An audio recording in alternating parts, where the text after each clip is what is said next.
Fatikchhari press ক্লাবের কার্যনির্বাহী কমিটির এক জরুরি সভা জুলাইয়ের 5 তারিখ বিকেলে উপজেলার মুক্তিযুদ্ধ জহিরুল হক মিলনায়তনত অনুষ্ঠিত হয়।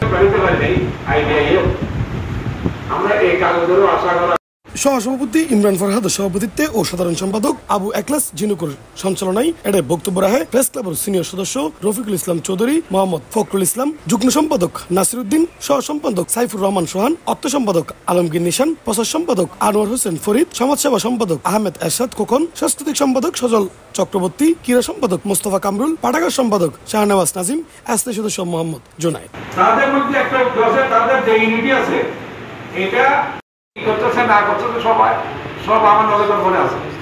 উক্ত সভাত আরো উপস্থিত আছেন অস্থায়ী সদস্য আব্দুল কাদের চৌধুরী, ফজলুল করিম সহ ক্লাবের অন্যান্য সক্রিয় সদস্য।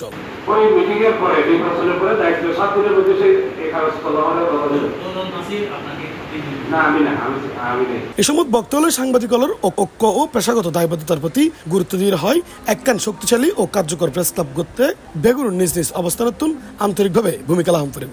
সবাই ক্লাবের ভবিষ্যৎ পরিকল্পনা ও সাংগঠনিক কর্মকাণ্ডের বিভিন্ন সিদ্ধান্ত গৃহীত হয়।